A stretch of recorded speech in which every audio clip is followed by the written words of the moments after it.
Hoje nós vamos dar início ao capítulo 22 sobre os reinos germânicos. Vamos trabalhar da página 67 até a página 70. E aí nós vamos começar a analisar quem eram esses bárbaros. Já falamos um pouco, né? Que eles ocuparam o território romano desde o século I até o século V. O termo bárbaro, ele foi criado dos gregos, que significava para os gregos o quê? Povos que não falavam a sua língua. Então, todos os povos que não falavam grego, eles chamavam de bárbaro. Esse mesmo termo é usado pelos romanos significando que eram povos que habitavam fora das fronteiras do Império Romano. Era o estrangeiro, era aquele que não falava o latim, não tinha a mesma cultura dos romanos. Já comentamos sobre isso. Agora, os romanos usavam o termo de forma depreciativa, pejorativa, considerando esses povos bárbaros como com pouco desenvolvimento econômico, social, político. Então, eles viam como inferiores aos romanos. E esses povos, eles vieram da região da Ásia, do norte da Europa, e entraram na região do Império Romano. As principais tribos bárbaras, né, desses povos, ou etnias, eram quais? Eram os germânicos, que eram os anglo-saxões, os saxões, os francos, os godos, que depois se transformaram em visigodos e ostrogodos, os vândalos, os lombardos, burgúndios, suevos, eram vários. Era uma mistura, era uma diferenciação entre eles, mas tinham em comum alguns pontos, né? Os eslavos também são povos chamados bárbaros. Eram os tchecos, os eslovacos, os russos, os sérvios, os eslovenos, os croatas, os ucranianos, os macedônios, que vão ocupar mais a região do Império Romano, mais no final, próximo ao século V. E o grupo do tártaro-mongóis, que eram os hunos, que era super guerreiro, os turcos, húngaros, búlgaros e outros. Então, esses são os principais povos denominados de bárbaros pelos romanos. Esses povos, a partir do século I, principalmente os germânicos, começaram a entrar em contato com os romanos. Esse primeiro contato foi pacífico, chegando a haver até uma mistura da cultura germânica com a romana. Na época, né, da falta de mão de obra escrava, na hora que faltou o exército, até alguns foram contratados para serem soldados romanos. Então, para ver como é que a relação foi pacífica. Mas quais são as características dessa sociedade germânica? Na verdade, ela era uma sociedade nômade, formada por guerreiros, e começou uma organização em clãs, e depois as 100 famílias eles chamavam de centena. E a reunião de várias centenas formava o condado, e vários condados era o que chamava de povo romano. A sociedade era patriarcal, já vimos esse conceito.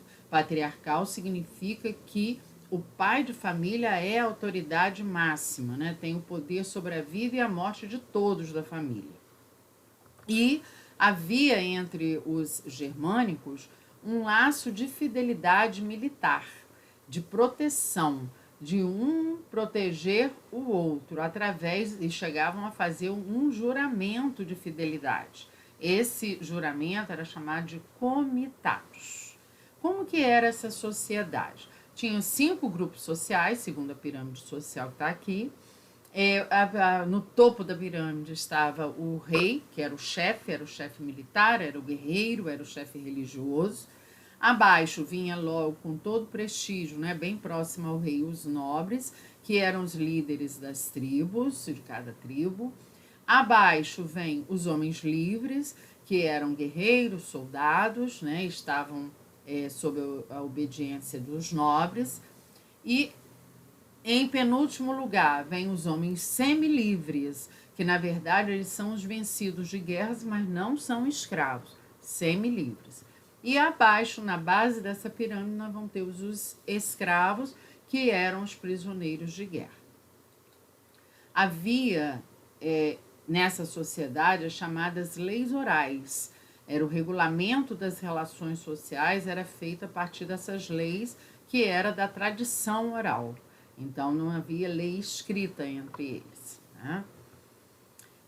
Em relação à economia germânica, quais são as atividades básicas? Era uma economia agropastoril, porque as atividades principais eram a agricultura, principalmente de trigo e cevada, e a pecuária. Havia também a produção de cerâmica, de peças de ourivesaria, que era de ouro, e armas metálicas. Eles faziam a fundição e moldagem dos metais. Eles tinham técnicas de decoração, não usavam moeda nessa economia, era a base de troca. Agora, a terra era de todos, somente as propriedades é que eram particulares. As casas eram particulares, mas a terra em si era de todos da comunidade. Em relação à religião germânica, é a característica de que eles são politeístas, e nós já sabemos que politeísta é aquela que acredita, né, e adora vários deuses. No caso aí, alguns dos deuses deles. O Odin, que era protetor dos guerreiros, o Thor, que era o deus do trovão, as Valquírias, que eram as deusas da guerra, e a Freia, que era a deusa mãe. Então, outros, mas os principais, né, que a gente está colocando aí como exemplo. Nessa área, eles também acreditavam na vida após a morte, acreditavam no inferno e no paraíso, e os nobres, eles podiam ser também sacerdotes, quer dizer, quem tinha o poder religioso era o rei, mas os nobres podiam ser sacerdotes e prever o futuro por meio da leitura dos augúrios, que eram as aves, né? Aquelas coisas das aves, ficar cantarolando, ele poderia prever o futuro através disso, ok? Esse momento nós só vamos trabalhar essas características dos povos germânicos, tá bom? E aí vamos discutir sobre isso.